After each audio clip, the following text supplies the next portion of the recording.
Hi, this is Kelly. I'm restoring these chairs here, and I wanted to show you some of my processes in case you make similar mistakes.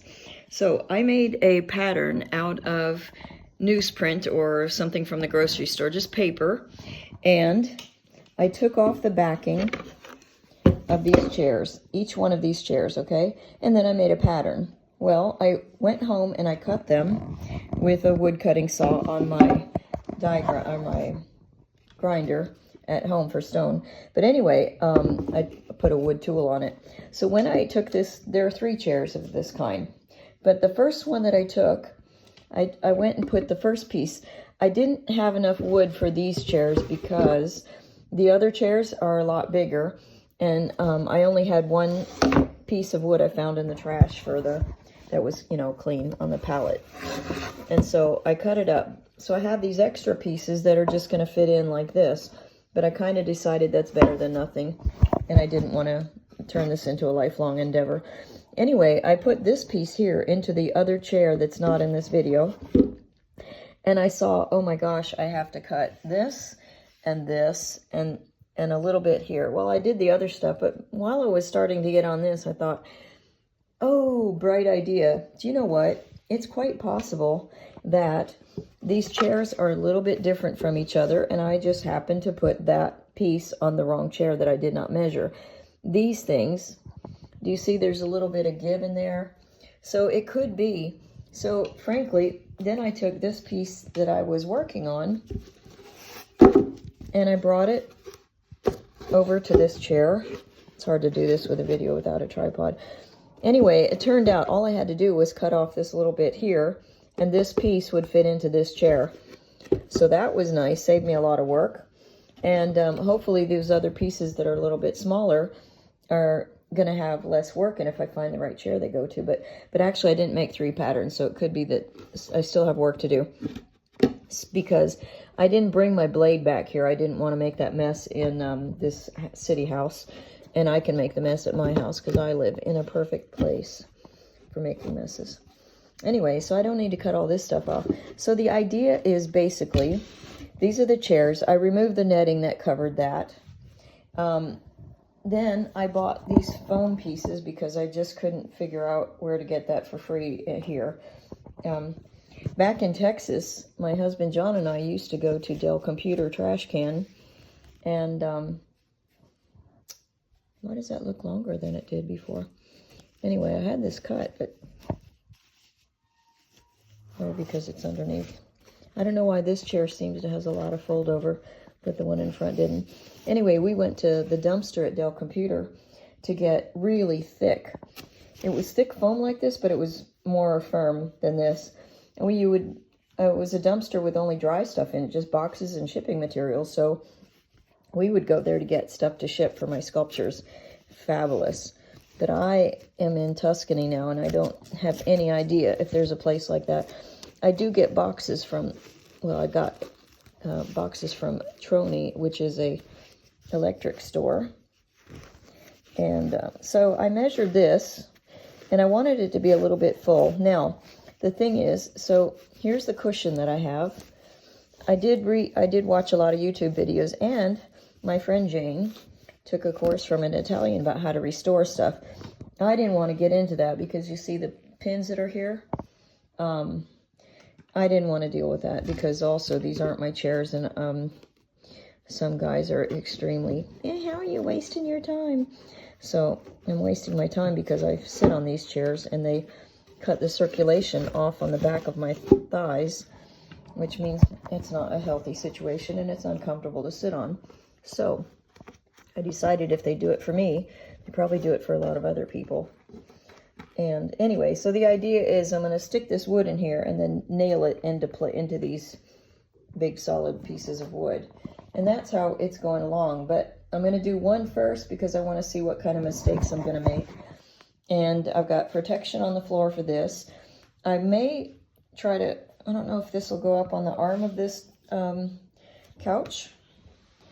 Because the thing is, I don't want anything touching the underside of the seat here. Because I want to be able to push that cushion all the way down and not have it, bumping up against something that's resisting it. So anyway, I'm going to get to work on this with 2 hands. Thank you for watching, and wish me luck. So Mr. Pessimist doesn't want to help me with this project. He probably wants to tell me it's crazy, it's not going to work. What I learned through trial and error is when I was pushing on this, the arm of the chair, that's too narrow compared to that. So it was making the chair want to do this. Then I tried, but you can see that over here that the arm is actually at a diagonal. So then I decided, you know what? The thing is, if it's even with this here, then it's going to actually touch further on the chair here. So what that means is I thought it would be better to keep it on the bottom, lower on the actual couch part. One, because it's supported all the way through the top of the chair there, but also because going at an angle up like this gives me a little bit more opportunity to not have this pushing against me as I try to fill it. So I don't have a lot of strength anymore, so I'm using these weights and I want to push this down, but that cushion is fairly thick, so I don't have the space that I had, I thought I would. I thought it would crunch up because it's not as hard as other stuff. I'm using his weights here to give me this, but I think he's ready to go for a walk, so I may have to just leave this, and maybe the weight sitting on this for a little while will help me. But basically, I bought these nails. Well, I didn't buy them. I had them, thanks John Antoine. I have these, and I have a bunch of little ones, but I want to at least put the big ones here and there and there, and then I may do the little ones as backups, whatever I need.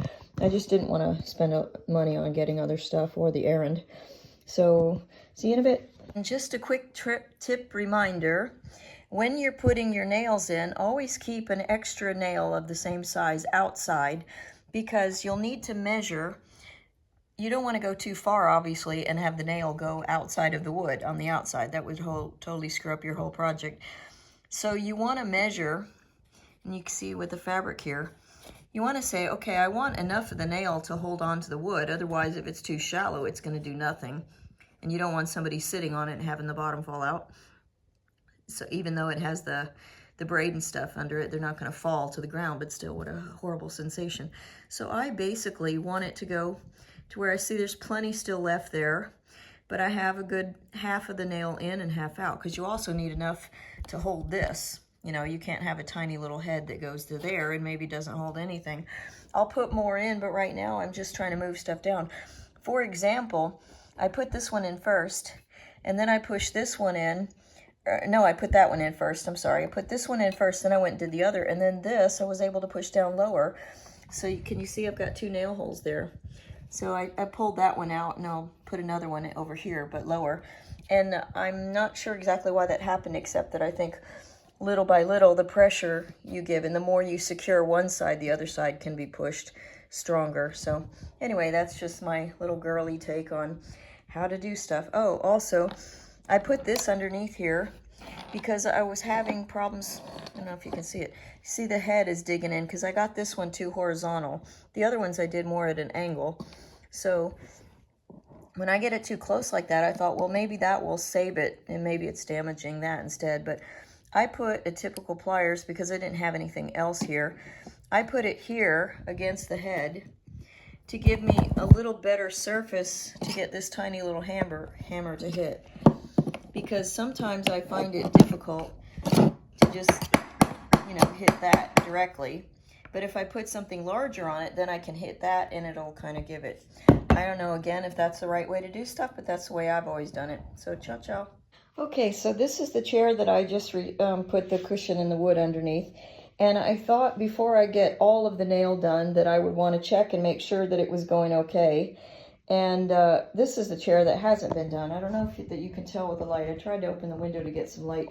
Can you see the divots in there? And then this is totally rounded. The other thing I noticed as I was even doing it is that this cushion went way back into here, and it doesn't seem to come here so much. But that's okay. I have a nice slope going down for my legs, and I don't know what the deal is with that. But anyway, I tried to sit on both of these chairs.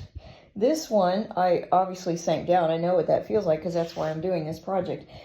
But it felt softer. And when I went over there, I was surprised that even with that cushion, and the fact that it has that woven netting that it was built with pushed up in there, I still thought that would be soft. And it's not soft. There's no real give to it at all. I do feel higher up, which I like. And I definitely don't have anything cutting off my legs. So for me, I feel like that's a win. I just need to turn it over and put a lot more nails in so that, you know, it doesn't come out by accident. Because if I screw this up, Mr. Negative is certainly going to say, I knew you couldn't do it. So my ego won't let that happen. Anyway, I don't know what these little bumps and stuff are because they can't be from the cushion because the cushion was just that squeegee foam thing. But maybe it's something underneath the green. I don't remember. Oh no, because it might be the woven texture there because, yeah, this is going under everything that already existed. So anyway, but that's a small potatoes. And anyway, I'm going to get putting the nails in and then start working on the others. Ciao, ciao. So hi, this is Kelly Borsheim. I'm back again with my chair restoration project. Now I understand why the back was more full than the front. And that's because my first nail went here. I told you I put it up here. And then I pushed this down. And then I was able to push that down some more. But when I look and see on this side, I've got, look how much material I have here. One of the problems I had on this side is I've got no material here. So obviously the piece of wood is higher up in the back and lower in the front. That's probably going to be okay because it gives you the feeling maybe of sliding off the chair, but it's not really. I mean, it's not exaggerated enough. The only problem really for me is that it gives me very little material to put a nail there, and I wanted to put at least one nail on each of the diagonals, but here, the longer diagonals, I wanted to put 2 like I did there, minimum. But I'm running out of nails, so I'm gonna have to go to the store and get some more. But I've got a lot more material here, and that's what made me go, aha, yep. And that's true. So anyway, just giving you feedback. Oh, and I forgot to say earlier, I use this not just for putting in front of the nail head to hammer it, but at the beginning, I often hold this loosely just to help me guide it in so that it stays. You know, sometimes if you smack it, the nail wants to go different directions, and so this just gives me a way to hold it steady. But I don't pinch it really tight because I want the nail to move through it. I'm just using this to sort of brace what I'm doing, you know, to help guide it. So, ciao, ciao. You know, I'm wondering in hindsight, if instead of going all this trouble to find this wood, maybe all I should have done is gone to a shop and found some new ones of these, put some cushion in here, because, you know, you're not really going to fix that material that's stretched, and, you know, I don't know that I would trust it. But maybe if I put more cushion here, just the soft stuff that I put in the other, and then did this, stapled them to either one, maybe you would have more flexibility and not the hardness and the solidness of this wood. I say that, but on the other hand, personally, when I sit in armless chairs, I'm usually trying to do something. And when that happens, I do want a chair that's going to help me sit up straight. So, you know, I don't know. But it's an idea. Maybe that's what I should have done. You see, is just stapled something in here. I don't have the strength to use a staple gun, I don't think, especially one that goes into wood. But it's an idea. So you might consider that before you go to this trouble.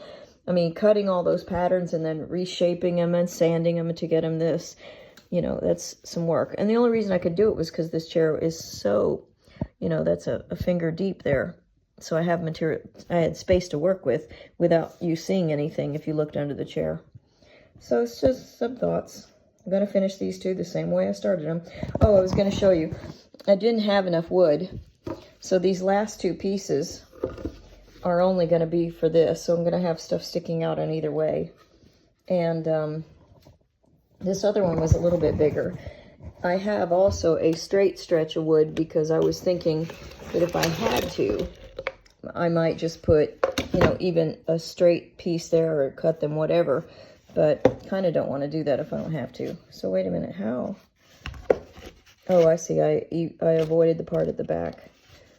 So this is what I'm doing now is I'm going to work on these last two pieces because each chair was individual, had a little bit of differences from the pattern. So I'm going to see if this one doesn't fit this chair, maybe it fits that one better. And that's what I'm going to play with for a bit and then decide to trim them down as needed as I draw on them. This one seems like it really doesn't fit. Good grief. Was I on drugs? And then that one I did a totally different direction, so it's got a little more freedom there. So we'll see what happens with that. Thanks for watching. Ciao, ciao. For now. Here's another point. I finished measuring this. I had to cut off some on here, and you can see my lines here and here. Well, thankfully, I like to give my tools a rest more than I rest because they get hot and then they're going to get overheated. And in this case, I'm using a greenstone to grind this off, not because it's the right tool, but because it's what I had for stone carving and I didn't want to go buy anything else. So I may or may not destroy that tool, but it gave me a little cash flow to not spend money on other stuff now. So I really want to minimize my investment in this because I'm not going to be getting anything out of it other than sitting in chairs that are working. But I decided that after cutting off this far corner here, if I wanted to check it while I'm giving my tool a rest. So thank goodness I did, because I popped it in here. Now you'll see, can you see the crack that it's in there? I don't really need to cut off this side of the wood. How nice is that? I just need to trim this a little bit because this isn't going down. Part of it is the fabric there. So what it tells me is I may not even need to cut off a whole lot here, just along that line. It's curving out a little bit. So in effect, my checking more often to get a secure fit. Obviously, I'm not doing a mosaic, or I'd have to be way more precise than this, but I just saved myself from having to do all that. So that's good, you know? Yeah. Okay, so I finished this one with the foam, and you can see that since I didn't have enough wood, I tried to do the best I could, and I decided it was better to go this way than make a long skinny piece. I have other pieces of smaller wood, and I can decide later if I want to go ahead and fill this in and support that, and I'd have to cut it precise and nail them in, you know, in these 3 places and do the same there. I don't know if I think that's necessary, but I don't want to do more work than necessary because every project grows with me. But my thought is that once he sits on this for a while, he can decide. See, it looks pretty sturdy, actually. Okay, so it goes down here. You can see, I don't know if you can see that actually in the light. Turn it this way, maybe toward the window. So right about here, it obviously goes down, but the major part of the body is going to be supported here. It also goes down here. Let's put it in profile. You can see it's not exactly even. And once again, it's fuller in the back than it is in the front, but I'm okay with that. And I think this is so much better than it was. So I'm quite happy with that. Okay, so I think I forgot to show you how I was measuring this foam and cutting it out to be the exact shape. Okay, so here on the corner, you can see I've got these angular pieces that brace each of the corners of the chair on the underside. So I took, this is a squeegee I found in the shower, okay, for the walls. And I'm pushing this up against the straight edge here that's inside. I'm kind of shoving it down there to make sure I get it straight. I'm trying to line it up on either side here. There's a little gap there, but it's not quite wide enough, but it's going to be enough to work. So, and then these sort of sit up here. Now, I know this is going to squish a little bit. So what I did was before I put the foam in, I extended this like a ruler and drew the lines beyond here, because this is the underside of the chair. So who really cares if you see something marked there? I know he's not going to judge that. Anyway, that's what I care about. So what I did was I put this here as kind of as straight as I can, knowing again that foamy is gonna scrunch up a little bit, so it's not a precise thing, but I do want to sort of have a good fit there. But you know, if it scrunches up in the corner, so I'm trying to get this from my point of view. You see how if I lean forward like that, it's a little bit too out. Okay, but I'm lining it up using these 2 lines that I drew, and then I can use this as a straight edge and just come right across here. Oops, I painted the squeegee. This is just a little marker. I don't know what kind of marker it is. It's just something that would actually leave a mark. And you know, actually, if you used a kind that would wipe off later, maybe alcohol will take that off, then you wouldn't even see it on the upholstery later, for this fabric anyway. So can you see what I'm doing there? Lining it up over here. Maybe it needs to go a little bit further out. And and then there's that. Okay, so then I'm trying to do this one-handed here. So that's what I did. And now I'm going to cut these two. I'm going to cut these two here, and that way I can sort of rest. Good grief, I can't do things with one hand. Anyway, I cut these, then I'll rest those in there, and then I'll come up and I'll do the same thing to this side here, and I'll end up having to cut off a little bit here because, you know, you can see it's too long for the chair there. So these turned out to be the perfect size. I think they cost about $250 something like that. So that's not bad. I bought 6 of them because I'm doing 6 chairs, but the other ones are a very thin kind of cushion that even was designed to be on them. So I don't know if that's going to work or not, but we'll take that one a little bit later. Ciao, ciao for now.